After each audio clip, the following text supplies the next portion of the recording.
Bonsoir et bienvenue dans votre journal du vendredi 24 juin 2016. Découvrons sans plus tarder les titres de notre édition. La CTM organise lundi la conférence de lancement du schéma d'autonomie des personnes âgées et des personnes en situation de handicap. La ville de Ducos proposait aux jeunes de 16 à 35 ans un forum bien-être et santé. L'URCAE tenait aujourd'hui son assemblée générale ordinaire à la ferme Périne. La 19e édition du Trempage Chaud aura lieu le 3 juillet à Trinité. Les élèves de l'école Aristide Mauger de Trenel à Fort-de-France ont assuré hier leur fête de fin d'année. L'artiste Éric Catan nous présente son nouvel album. Lundi 27 juin, la collectivité territoriale de Martinique organise une conférence de lancement de l'élaboration du schéma d'autonomie des personnes âgées et des personnes en situation de handicap à destination des élus locaux, des professionnels du secteur, des partenaires et du grand public. Il y a eu jusqu'en 2013 un schéma gérontologique qui concerne les personnes âgées. La loi du 28 décembre 2015 nous fait obligation d'élaborer un schéma de l'autonomie. Et ce schéma de l'autonomie va concerner à la fois les personnes âgées et les personnes en situation de handicap. Parce qu'il y a une série de thématiques qui les concernent, c'est-à-dire accessibilité, accompagnement, protection juridique des majeurs, etc. Donc, nous allons élaborer ce schéma de manière particulière. C'est-à-dire que nous voulons d'abord faire un diagnostic, c'est ce que nous oblige à faire la loi. Il faut un diagnostic, il faut savoir d'où nous partons. Et puis, il faut définir des lignes stratégiques et des actions. Alors, comment allons-nous procéder? Nous n'allons pas payer un cabinet pour faire le travail à notre place. Nous voulons surtout que nous ayons un débat sociétal. C'est-à-dire que la société martiniquaise s'interroge sur ces personnes âgées, s'interroge sur ces personnes en situation de handicap et essaie d'apporter une solution à cela. Nous cachons nos personnes handicapées. Les derniers chiffres de l'INSEE nous montrent que 81% des personnes en situation de handicap n'ont pas de vie sociale. C'est proprement scandaleux. Il faut par conséquent que nous ayons une stratégie qui permette l'inclusion des personnes âgées et l'inclusion aussi des personnes en situation de handicap. C'est à cela que nous allons travailler et nous voulons que ce débat, qui est un débat sociétal, soit porté par tous les acteurs. D'abord, les personnes concernées, les bénéficiaires, personnes en situation de handicap, personnes âgées, mais aussi tous les acteurs associatifs et tous nos partenaires dans ce secteur particulier. Donc nous nous mettrons ensemble, c'est pourquoi nous avons voulu d'abord faire une conférence de lancement pour que les Martiniquais comprennent que ce qui va se passer en matière de personnes en situation de handicap, en matière de personnes âgées, concerne l'ensemble de la société. Les plus jeunes comme les moins jeunes, les personnes valides comme les personnes en situation de handicap. Il faut que ce soit la société martiniquaise qui prenne en charge les débats et les solutions. Nous avons pratiquement une année d'élaboration du schéma.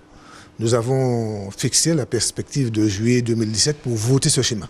Entre-temps, nous allons organiser une série de rencontres, de discussions sur l'ensemble du territoire.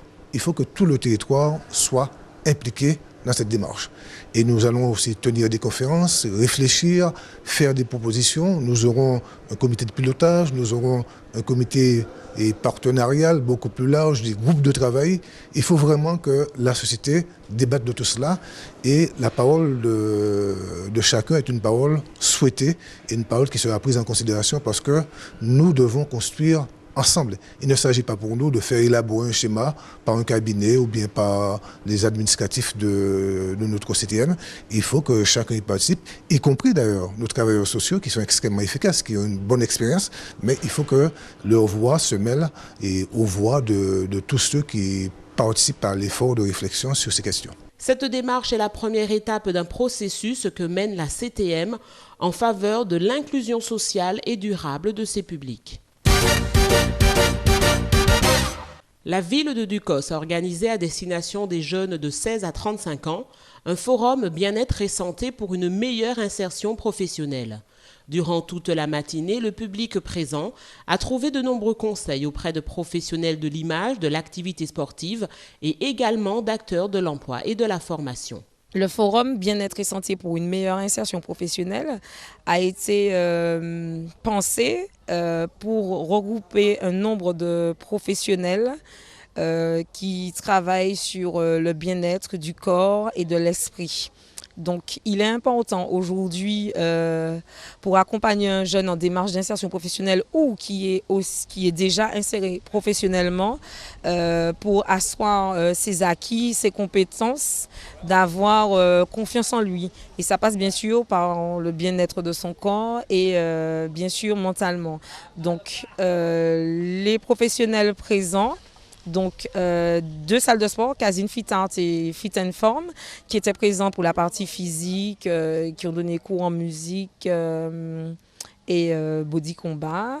On a eu Madame Marie-Louise Fortas qui est conseillère en images, donc qui a fait une conférence pour expliquer l'importance de se présenter lors d'un entretien professionnel. Donc ça passe par ce qu'on projette, donc l'apparence physique, mais aussi la communication qu'on va avoir en entretien professionnel. La ville de Ducos, dans sa démarche, en tout cas de prendre en compte le jeune dans sa globalité,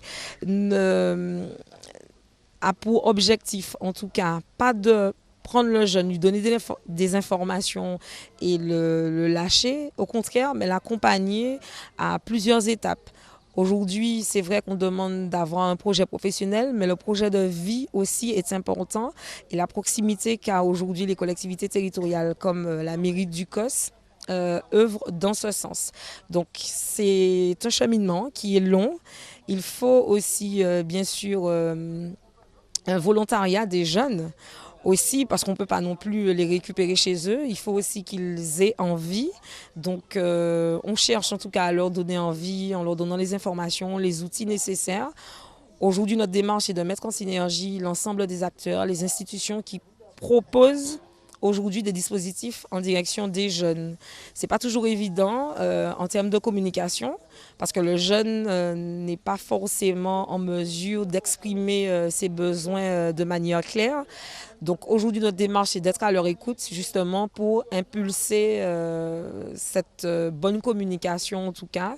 Donc le pôle jeunesse de la ville de Ducos est présent pour accueillir ces jeunes. Ce genre d'initiative est à saluer. Il permet aux jeunes de trouver en un même lieu l'ensemble des interlocuteurs leur permettant de baliser leur parcours professionnel.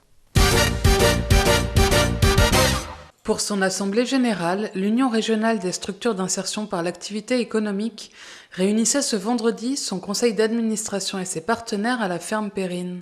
À l'ordre du jour, l'activité du mouvement d'insertion par l'activité économique en Martinique, les principales actions de l'année 2015 et le plan d'action 2016. Nous sommes à un moment, on va dire, crucial pour l'avenir de l'insertion par l'activité économique parce que c'est un moment qui correspond à l'arrivée de la nouvelle collectivité territoriale de Martinique, mais qui se situe aussi dans un temps d'évaluation de la nouvelle réforme de l'insertion par l'activité économique. La réforme de l'insertion par l'activité économique est entrée en vigueur en 2014.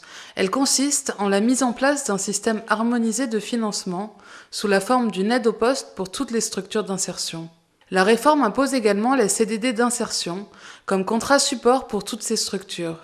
On peut évaluer aujourd'hui les effets de la réforme sur le plan financier, le plan opérationnel et le plan de l'accompagnement pour les structures d'insertion par l'activité économique, mais en même temps revisiter les modèles économiques et savoir quelles capacités dont dispose chacune des structures pour assurer sa pérennité et en même temps répondre à une volonté de développement sur les territoires, chacun des territoires en tenant compte des identités territoriales et permettre que sur les projections sur les 20 ans qui viennent, notamment par rapport à la démographie où on sait quel type de population nous aurons, comment le service que peut apporter l'insertion par l'activité économique peut trouver sa place dans un projet de développement économique, un projet de développement territorial, mais aussi une politique de l'emploi qui permette d'avoir une adéquation plus juste entre les besoins du territoire et les besoins en formation, et notamment la lutte contre l'exclusion et la volonté de maintenir une forme de cohésion sociale. Et la paix sociale se joue aussi sur la cohésion sociale.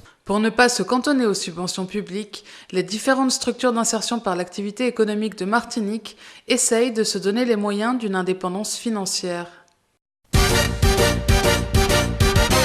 L'Office du tourisme de Trinité vous invite dimanche 3 juillet à la 19e édition du Trempage Chaud qui a lieu au marché couvert de la Trinité. Quel est le thème proposé et qu'allons-nous découvrir lors de cet événement? Cathy Limer nous répond. Ce sera donc Caliente con Cuba cette année, donc un invité spécial Cuba qui va nous faire proposer des dégustations justement de congri, donc un plat national cubain, et nous aurons également des prestations artistiques cubaines. Comme d'habitude également une animation musicale qui sera assurée cette année par Raoul Charon et le Madinina Quartet. Et on clôturera notre journée, notre matinée par le partage du trempage géant à base de raies et de requins. Donc le rendez-vous est donné ce dimanche 3 juillet à partir de 9h au marché couvert de la Trinité jusqu'à environ 13h. Pour les personnes qui ne pourraient assister vraiment à la manifestation mais souhaitent profiter du trempage, des plats à emporter seront proposés également, donc uniquement en pré-vente. Ils peuvent dès maintenant appeler pour avoir des informations donc au 05 96 58 69 98 ou au 06 96 80 82 89. Donc c'est l'Office de tourisme de Trinité pour avoir tous les renseignements et donc commander leur plat ou pouvoir justement acheter leur ticket. L'entrée est payante donc au marché, donc ce sera 8 € pour les adultes, 4 € pour les enfants. Les plats à emporter sont à 10 € et on attend vraiment tout public, petit comme grand. D'ailleurs, une table est toujours réservée aux enfants. Donc tout le monde, le marché est accessible à tous. Et puis autant également pour les vacanciers, les touristes, les résidents. C'est vraiment une rencontre conviviale et un moment de partage à vivre durant ce trempage chaud. Alors si vous souhaitez débuter les débuts de vacances dans la joie et la bonne humeur avec une ambiance so caliente et ainsi passer un petit moment de détente seul ou accompagné, n'hésitez pas et rendez-vous dimanche 3 juillet au marché couvert de Trinité pour le trempage chaud. Dans le cadre des TAP, temps d'activités périscolaires, la communauté scolaire de l'école Aristide Mauger de Trenel nous a conviés à la fête de clôture ce matin. C'est très intéressant qu'à la fin de l'année, on puisse à la fois les récompenser les élèves qui ont bien travaillé dans l'année. Ça a été le cas pour les élèves de CM1 et de CM2, mais aussi qu'on puisse permettre aux élèves de montrer ce qu'ils ont appris dans l'année avec les activités périscolaires, avoir un moment de détente, de convivialité, de cohésion aussi, et leur montrer que l'école c'est du travail, mais c'est aussi de l'amusement, des disciplines, d'autres activités. Et je trouve que c'est très intéressant que dans chaque école, on puisse avoir ce type de manifestation. Il y a un diplôme qui est remis aux élèves de CM2 qui passent en 6e, qui ont eu le tableau d'honneur, les félicitations. Et donc c'est aussi très important de valoriser l'implication des élèves. Et pour moi, c'est vraiment quelque chose de très intéressant. Ça se passe ici à Trenel, mais ça se passe aussi dans d'autres écoles de la ville.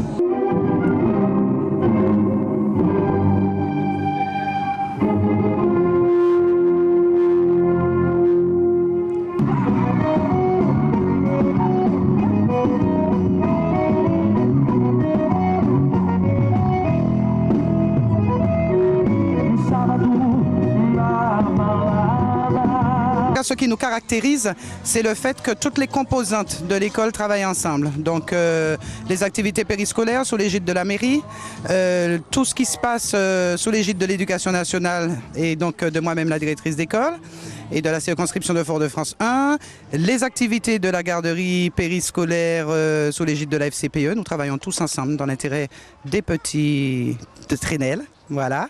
Et puis nous fêtons tous ensemble ces enfants, les enfants qui passent en CM2, ceux qui sont méritants, etc. Donc chaque année, on organise la fête de l'école pour pouvoir présenter à la communauté éducative ce qu'ils ont appris. Ou du moins essayer de le faire parce qu'on a tant appris. On fait une petite sélection en tout cas. Oh les mains, sauf les mecs ça fait on va les mains, balmain, ça roule façon Aladdin.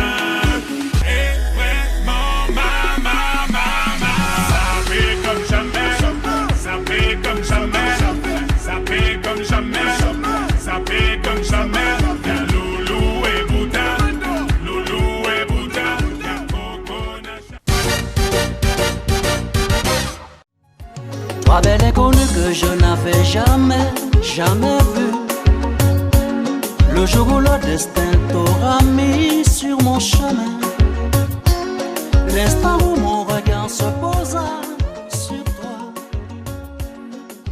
Aujourd'hui, nous avons rencontré Éric Catan, artiste-auteur-compositeur, qui va vous présenter son dernier album fraîchement sorti et disponible dans tous les bacs. Écoutons-le. Alors cet album s'intitule Hello.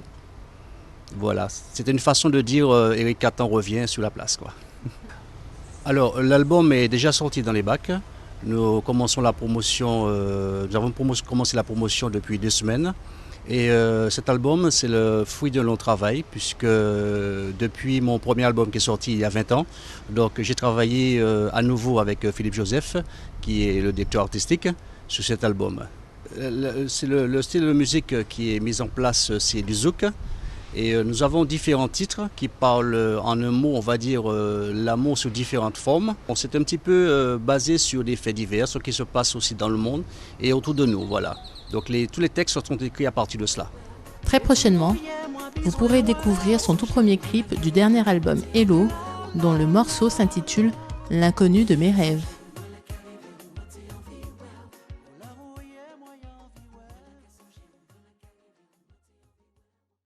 Et c'est ainsi que se termine notre édition. Rendez-vous dès lundi pour une nouvelle page d'information.